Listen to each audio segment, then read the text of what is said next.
What's going on, everybody? Welcome to another Faqs Project. Happy 2026. Happy New Year to everybody out there.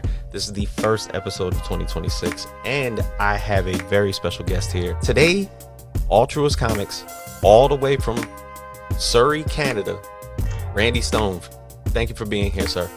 Yeah, thanks for having me, James. I'm excited to kick off the new year with some interesting conversations, and Yeah, for one, we haven't talked as we talked about earlier in about like 2.5 years, because we talked about this lovely book behind me that is more so your baby. I'm gonna say I'm gonna call it the flagship for Altruist Comics, for sure. Bullet Adventures. Of course, a Silver Age homage to some lovely characters that you put in here, and especially the tales, especially the family dynamic of this particular book is something that I've loved between yourself and Jordan Alseca. So thank you again for always having a chance to chat with me about this particular book. But today, we get to talk about this current Kickstarter with about like a couple days left, called Frost Bitten. Yeah.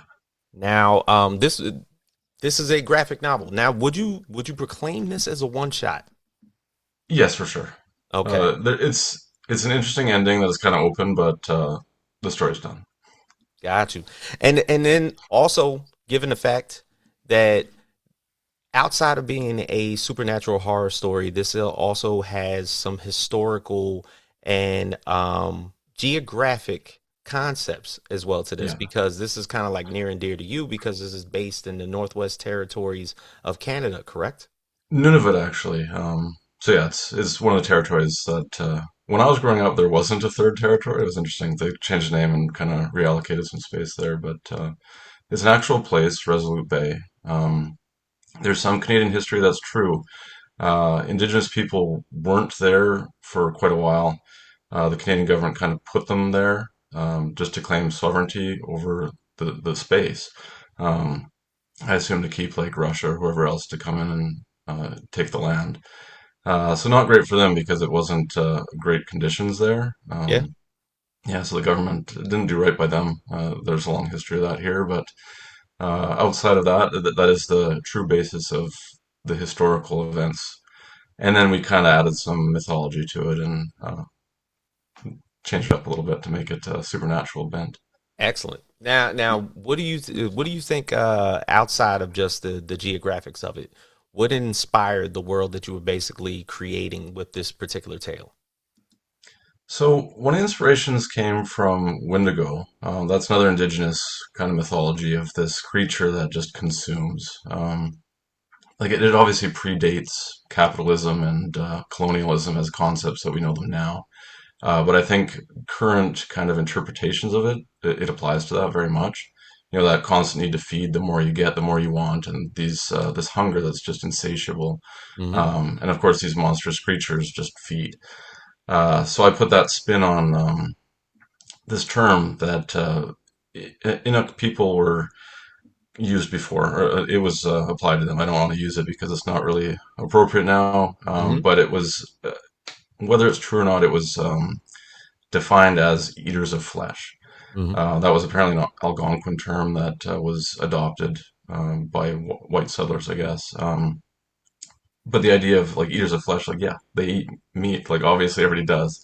Yeah. But when I read this term, that eater of flesh, like of course my mind being a comic creator, I can't help but think of like some zombified versions of people, and Hmm. start putting pieces of things together, and slowly became the story idea.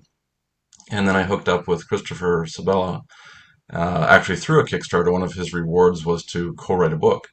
Hmm. So I doubled up on that reward and did a double-sized 48-page comic, and this is the end result. See, and they say that there's no rewards in the indie comic community. Yeah, it worked out. So yeah, so and to be honest, you link up based on that one little reward. Who makes the pitch? Is it yours? Yeah, definitely. So I had, a lot of loose ideas. I'm an idea guy. I make no claims to be a great writer, and that's why my collaborative comics with Jordan on Bullet or Chris here, I have a bunch of cool concepts, some idea of how the story should go, but the heavy lifting is all done when they do the scripts. They're masters of their craft, and Chris is great at horror stuff too. Yeah. So this was a really good fit for him. The way he kind of pulled all the concepts together, basically everything that I wanted there, it was that and more. So yeah, just it worked out well. Mm. So when we're talking a bit about the storyline, you get a sheriff by the name of Jim and his wife Carla, who are living in Nunavut. And am I saying that correctly? Nanavut, yeah, Yeah. Now they're basically like living in a hub that's out here. This is a desolate place. There's not that many yeah, people out there. It's very remote. I believe from what I looked at as far as the geographics, there's no roads connecting any of the communities. yeah. So how do people travel? When the weather's better, I think sometimes they can, they fly in, or sometimes transports come in. I don't know specifically for this area, but a lot of isolated posts where there are RCMP, that's the police up in Canada, federal policing. They are in these isolated posts, Hmm. and they become really close with the communities there Yeah. that they serve. They often do like very short term because it's difficult on them, their families and whatnot to, live and work in those conditions and the environment and whatnot. So this is kind of that aspect. Right. Um, the couple they talk in the story about wanting to kind of leave this. Yeah. Now, Carla, the wife, is pregnant. Now, Yeah, I read a storyline recently, and from having a pregnant protagonist in a horror-based film, I read one where there was a pregnant antagonist in a crime drama that was called yeah, The Voice Said Kill by Cy Spurrier, and it had a pregnant okay, woman that basically was like she was actually a game warden, and it felt like every time that there was tension in a scene, because of the fact that there was a pregnant woman in it, it felt that much more real. all right. Now, whose idea between yours and Christopher's was to make Carla pregnant? That's an excellent question.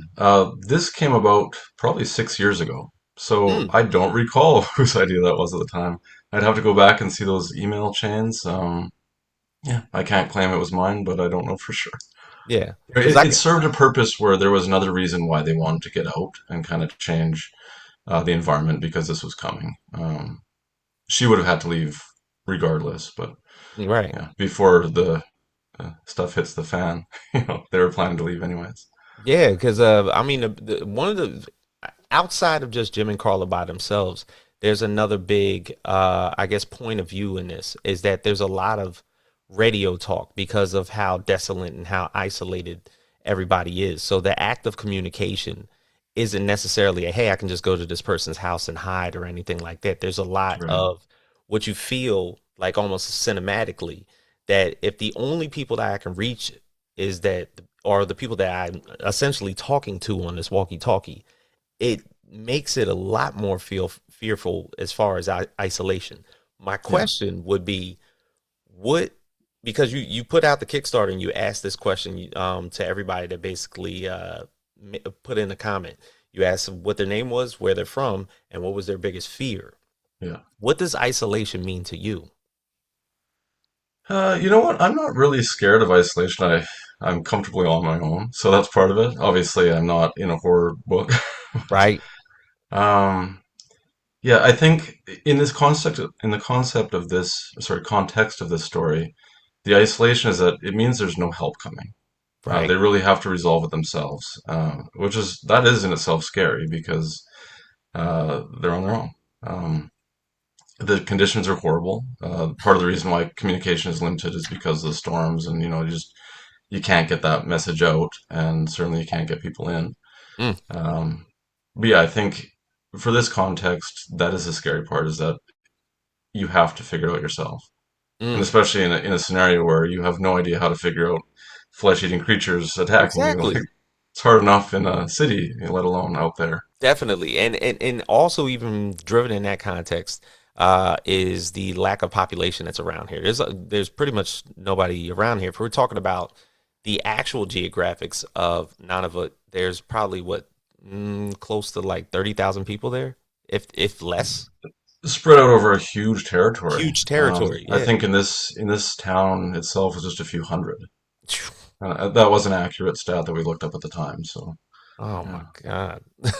And the biggest aspect of it all is like more than likely the best person that you have in here to be the protagonist happens to be the sheriff because he's the only one with a weapon. right. So essentially when it comes to like Jim just being the protector of this entire story, and there's so many people reaching out to him, and he's trying to basically get help. And the course of how much of a time frame happens from the beginning of the first sighting, because if the first sighting starts with a stranger Yeah. that arrives in the town. Now, without giving away any spoilers, what would you say is the action of the stranger arriving in town, and what are the intentions? His intentions, why he went to that, Yes. I think it's just the closest place he could get to for help, I suppose. Mm-hmm. Um, right on the first couple pages, you see that he's bleeding. He's been bitten. So whether or not he knows what's going to happen to him specifically, like he's obviously in danger and needs help. So any port in the storm, he finds the closest town, which would be probably not very close to where he was, but he makes it there. Mm-hmm. And unfortunately brings the problem along with him. Yeah. Now, would you say necessarily because this is a 48-page graphic novel, and you don't necessarily see like the instances of this basically having a continuation, or I could be wrong. Do you feel is that there's short story aspects, anthology aspects, kind of like driven to something that's generally a one shot? Mhm. So to explore the world and the concepts in other stories, yeah, I mean, I could definitely see that.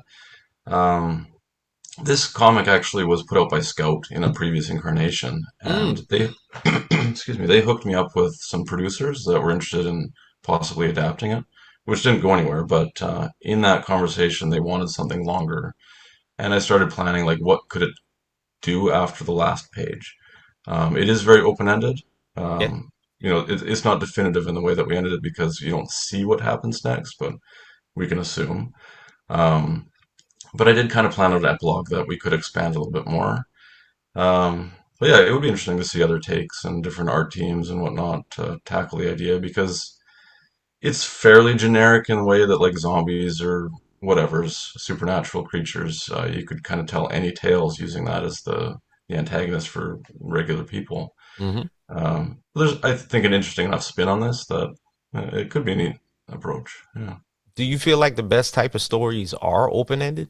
Not necessarily. I kind of like a conclusion to a lot of things. I think it just served this one well because it's uncomfortable.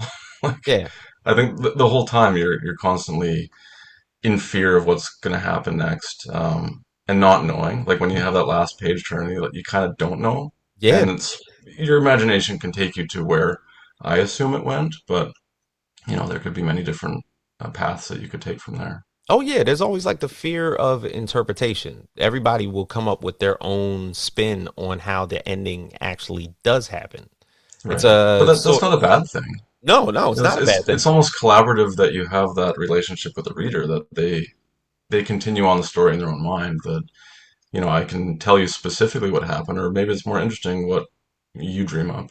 Yeah, it's the almost like the ending of The Sopranos. The screen goes black, so you don't know if Tony lives or if he dies, but everybody just has their own conclusion to it. So Right. therefore, or better yet, lost, which that ending, good lord. Now, outside of the Kickstarter, the rewards that basically got you to introduce yourself and Chris Sebala in this, the artwork that's basically done by Henry Ponciano. Um, how did he get involved? So back then, a lot of my collaborators I found on Twitter, but he was from a DeviantArt call out I did. They have kind of a Oh, message board there that I posted. I'm looking to do a 48-page horror story, and I got a lot of people applying. Some of them not very good at all, but there's a few really talented people on there. And he was the one that I felt fit the best. I kind of had the art direction of having a very blue monochrome style and then introducing the red when things get messy, right? And his style does seem to fit that quite a bit. mm. Now, when it came to the concept of the creatures themselves, um, How many iterations did it come to get to like the final product?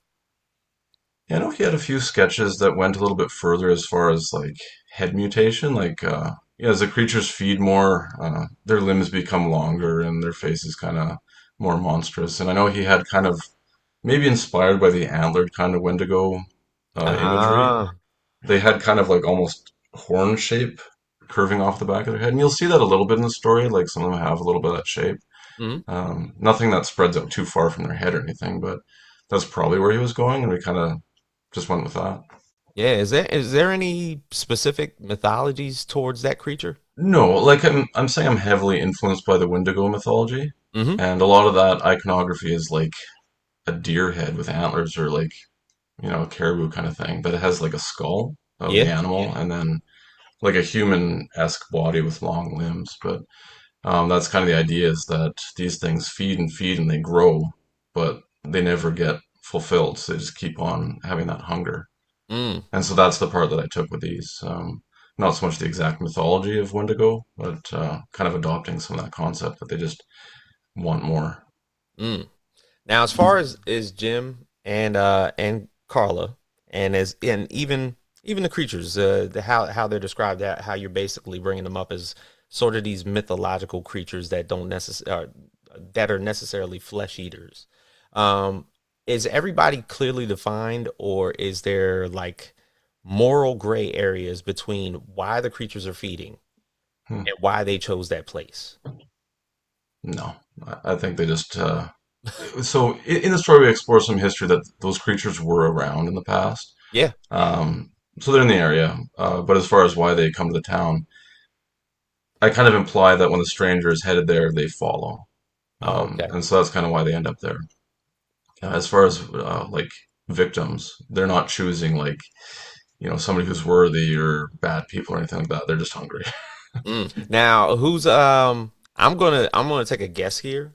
Who's generally like the heart of the story? Is it Carla, and why should the readers care about him? Because generally, once I see somebody of vulnerability, or either disabled or in this case Carrying pregnant, a child. yeah, carrying a child, I'm gonna feel a certain way all 48 pages because this is a supernatural horror.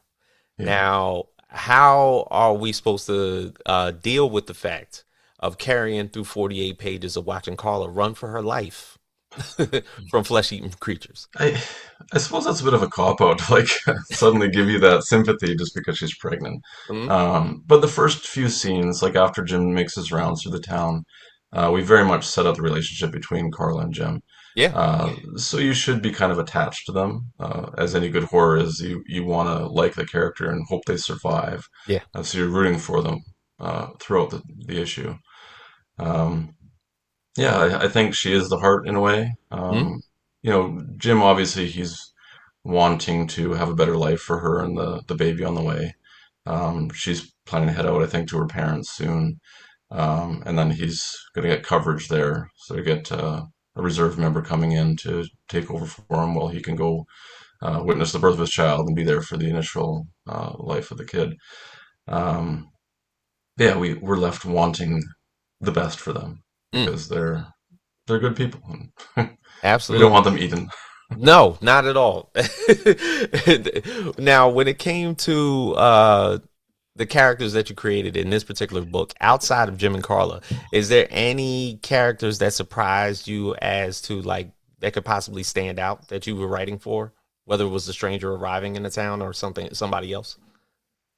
Yeah, the townspeople were fairly generic. They served the purpose of various scenes.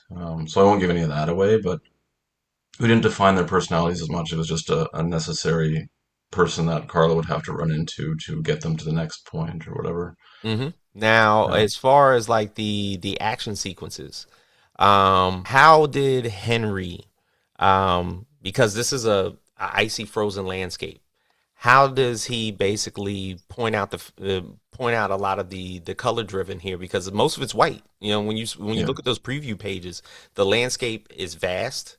It's completely snow covered. So how do we portray a lot of these action sequences? Because it's almost in the beginning to where it's like a sort of like a bluish hue, where you Yeah. would sort of see it like it's grayscale. But how does that basically get drawn out? As far as his process, I'm not too sure, but throughout the story, as we move towards the action stuff, it does turn to night. So it's much darker when those creatures kind of invade. Hmm. So there's some atmosphere there, I guess. Uh, yeah, I don't know. I can't really speak to his process or, how he would lay things out or Got you. design a page around the colors, but it turned out well. I like the looks Yeah. of it. Now, something else in the Kickstarter that I noticed, you had a land acknowledgement. Yeah. Now, please, if you could describe that as well. So it's quite common in Canada now, because the indigenous people that were here first, you know, were on their space, and so a lot of meetings or ceremonies and whatnot will actually have a land acknowledgement. And I put that in the front of all my Ultras comics, like in the indicia, with Hmm. the legal stuff there on the credits page. So I just think that's kind of the right thing to do, especially when I'm dealing with some indigenous characters. It's not really my place to tell their stories. Hmm. So part of me feels bad, like, it's not my thing to do, but because it's not specifically about the culture, it's just kind of set there. I Yeah. hope that's acceptable. But yeah, I want to do right by them, and I operate in Surrey. So that's on the unceded territories, the Katzie, Semiahmoo, Hmm. and Salish people. So having that there is kind of like the least I could do. Have you ever been to the Northwest Territories? No, not at all. Mm. And now, like from what I've another thing I researched, I believe Nanavut was established in 1999, so it's not even that much old as a like a unclaimed province. Yeah, so it was just a matter of reallocating space. Growing up, and it was so weird because, I've got two kids now, and when they're learning geography and stuff like that, it's like, oh, it's very different than when I was in elementary school. Hmm. So we had the Yukon territories and Northwest territories, Yeah. and that took up everything from like the top half or more of geographic Canada. Uh, Towards the end of the century there, they divided Northwest Territories into a smaller portion, and the rest was allocated to Nunavut. Mm. I don't know exactly why that happened. I probably should be more aware of my history and whatnot in Canada here, but that is something that happened along the way. Right. Um, for the people in those territories, I don't know if anything really changed for them beyond having a name for, everything on this side of the border is now the third territory. Hmm. I don't know. Did you feel like it was important to add the Inuit culture to this story? Well, yeah, I mean, it's a fact that that's where it is. We wanted to find this isolated town, Hmm. and just like Googling around and finding something that looked like, yeah, that's kind of landlocked and or isolated that we can't have trucks coming to the rescue or whatever. You got to come in by plane or, um, yeah, just it made sense. Right. Now, as far as like I can't get to the conclusion, but the escape of Jim and Carla, if they do actually escape, and because this is a one shot, like uh, are we gonna like have an instance where we feel as though that they might make it and we don't know if they do make it? Yeah, I mean, you don't see what happens. So thank goodness for that blizzard that comes through, and we turn the page white and you Oh can't my really tell. God, that's crazy. Yeah, I think Um, that's just that theater of the mind where the reader can make up their own conclusion. right, right. It's strongly hinted at. I would assume what happens happens, but you never know. Mm. Now, if I can, aside from Frostbitten, of course, we talked about your flagship, which I have here behind me. Yeah, You've basically have lived on Kickstarter, done about nine issues, correct? Of Bullet I've done. Adventures. This is my. Oh yeah, Bullet Adventures. So 8 is in the works, and then the Yes. trade, and then the Bullet one shot. So yeah, we're looking at about 9 so far, and Hmm. then yeah, so we got direct distribution this year. Yep. So it And has been in comic shops, and that kind of held off the future Kickstarters for the time being as we catch up monthly in comic shops. got you. Yeah, because I have volume one right here. I believe I have all the way up to issue 7. So good to know that issue 8 is coming out. Yeah, exactly. How is Jordan Alseca, by the way? Amazing. We were just working on the newest script, which he handed in just probably 3 or 4 days ago. So Yeah, it's great to see the progress. It's so difficult for me to not be able to share these things that are so far ahead, especially when we had to start back from number one and we're catching up there. But there's a lot of cool things coming up, and I can't wait to get there. Understood. Now, I believe from one of our last talks, you and Jordan don't live that far apart, although you do live within a border. Have you Yeah, two finally met? we did actually. All right. There was a couple times I had shipped books to him, and then I went down and I picked them up from him. That was just easier than having them mailed directly to me and separately to him. I went out for lunch one time and got to hang out a little bit. It is interesting because we didn't even have like FaceTimes or calls or anything for the first few years. Like it was really just emails. Um, Partly because of the hours that we work. Like Yeah. I kind of did it after my kids go to bed, and he works crazy hours too because this is his job. Yeah. And then partly because I just find when my fingers are moving on the keyboard, that's when ideas flow. So when I'm talking and actually like, doing an interview, I find that I'm hopefully coming across intelligent. But if Right. I'm actually typing, like just ideas flow, and then he'd come back and we'd have that back and forth relationship. I didn't hear his voice until like probably one of the first interviews we did with you, or maybe one of the other ones around that same time. So we Interesting. actually kind of met for the first time on online.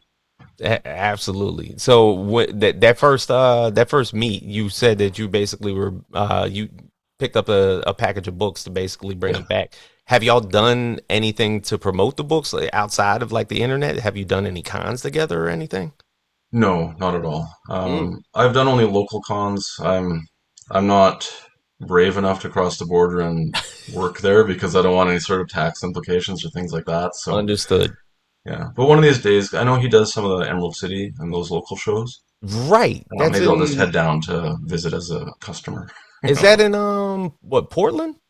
that's Seattle. Portland Oh, is it's Rose City, I think. Rose City. Okay, so Yeah, Emerald City is Seattle. Yeah. yeah, Yeah, yeah, I would say that'd probably be the closest. yeah. And that's a pretty big one by the way anyway. Yeah, I used to go. Years ago, it was a good size, but I think it grew too big at some point, especially Mhm. for creators. I heard that a lot of people at tables, they weren't seeing the traffic because it was overwhelmed by all the big showy stuff. Mhm. So I haven't really been to an Emerald City Con in maybe 7 years or so. Wow. Pre-COVID, yeah, because I was going to go down the first year of COVID and got postponed for that year, Mm. and I haven't been back. Now, as far as the latest bullet adventures that you're going to be putting up pretty soon, where Yeah, we're talking about issues 8, 9, and continuing on, yeah. what else do we have from Altruist Comics that we're expecting? So I am putting out a follow-up kind of companion piece to Death in Comics called For the Yes. Love of Comics. So Death in Comics was all about the dark stuff tied to death in some way, various genres. So For the Love of Comics will be all the bright, hopeful, love type stuff. I've got a few of the stories done so far. I've got a couple more scripts ready that I'm gonna work with a couple artists to be determined. But I'm hoping to launch a Kickstarter for that in March. So that's coming up really soon. So I got to get my act together. But that's a fun one for me because I did write everything myself in there. Okay. I love the collaboration. Some of my best experiences are on Bullet with Jordan and Lucas, who we haven't talked about today, but he actually lettered Frost Bitten. That was our first collaboration, and I brought him onto Bullet from there. So it was a pleasant circumstance that I got to work with him and just kept on because he's amazing. And he Mm. actually lettered one of the short stories in For the Love of Comics as well. Um, but yeah, I'm excited about those collaborations, but this one is not purely me because I have collaborators on the art side, but Right. it's my voice. So I take the blame if it's not good, or I can, be proud of the fact that I think there's some pretty cool stuff in there. Now, would you describe it as something like Death in Comics where it's continuing all the way through, or is it sort of like your own personal anthology? Yeah, it's definitely for me. And then yeah, I've got different genres in there and different art teams, but as far as the stories, it's just things that I came up with in different ideas and the fun stuff that I wanted to explore. Excellent, excellent. Now, as far as the book, like, um, how you say the reception? Because you said that you've been working on this for the past 6 years. Is there anybody outside of the creative team and you that have seen the book so far, and what has the reception been like? Yeah, it was positive. Like I said, it came from Scout in a different way. I Yeah. revised it. I completely rewrote the first scene. So it's a different product and definitely a different market on Kickstarter because a lot of people weren't aware of this thing that came out 5 years ago. Um, at the time, it did okay and had some positive reviews and some horror websites that had a lot of nice things to say and I was quite proud of it at the time and I was eagerly waiting until I had the rights back because it's a 5 year contract and I could finally put this out again for a new audience, Mm. revising in a way that I felt was more appropriate for a re-release. Yeah. Now, would you say because of the time jump, as far as like when it first was basically assembled to now, what has anything changed since the earlier drafts? Yeah, definitely. Like I said, the first scene is entirely new script. Okay. The bulk of it is still the same, and of course I've updated the title, and I'll be putting some behind the scenes material together. One of the stretch goals, if I hit 200 backers, then I'll be increasing the page count with some behind the scenes stuff. And we're approaching that, so I'm hopeful, optimistic. Right now it's sitting at 177. I'm looking over. I don't know when this will air, but hopefully we'll hit that 200 before the Thursday end of the campaign. Heard that. Now, what would you say that the biggest obstacle for Frostbitten was the waiting? Yeah, that's always hard. You know, even just when it was originally scheduled through Scout, because with the publisher's timeline, the book was done, it was ready to go, and I still had to wait a long time before it hit their production schedule that it fit within their whatever their calendar of releases that they had. Um, so I had no control over that. I was hoping to hit October at least, like Scary Season. I Hmm. think it came out around the end of December of that year. So at least it's snowing out, hopefully, and people That's what have I'm that kind saying. of feel. I think you still have it. You're kind of within the season, definitely. Well, sir, I appreciate you always joining me. I think this is like our third interview. The last couple times, of course, we got a chance to talk about Bullet Adventures, Definitely. and now we get to talk about this. This is now, of course, crossed the 4K threshold on Yeah. Kickstarter. I think with a couple days left, this is always like a big jump as far as like backers and everything. So Yeah. you're right There's a there on the 48-hour notice that comes out, so in about an hour and a half, hopefully everybody gets that email when they're following it. Like, oh yeah, and you go check it yeah. out and back it. Yeah, because what is it? You hit your career high as far as like the campaign amount, Funding? Yeah. So funding dollar amount. amount, of course I'm seeing it in Canadian dollars, so I'm nearing 6,000 Canadian. Okay, My previous high was 4,300 something, so I've blown past that dollar right. amount. Most backers was 177, which I just matched today, this evening. Bingo. I should definitely beat that, but I'm really hoping to push for that 200. That's a milestone that would just make me super happy to reach 200 backers. It's super cool to see people like the book. Money's awesome. I need the money. I gotta pay the collaborators and all that, but Right. it's really rewarding when you see those high numbers of people that actually trust you, are interested in your stuff, and willing to give you a chance. Yeah, especially lately with a lot of Kickstarters. It just shows that like if you do have a real good story out there, people are going to be enthralled to just contribute. Yeah, Absolutely. Randy, once again, thank you for doing this with me. This is I always appreciate excellent. it. Appreciate talking with you. So for myself, James Grandmaster Faqs Boys, Randy Stone, Frostbitten, now with like a couple days left. Probably by the time this podcast come out, there'll probably be hitting that 24-hour period. But definitely get your hands on that. This is a 48-page graphic novel uh, based in the Northern Territories of Canada. Flesh-eating creatures, desolate, snow-driven, frostbitten, however you want to describe it. That's pretty much how it is. But thank you again. This is always good. So for all of us here at the Faqs Project, we are out.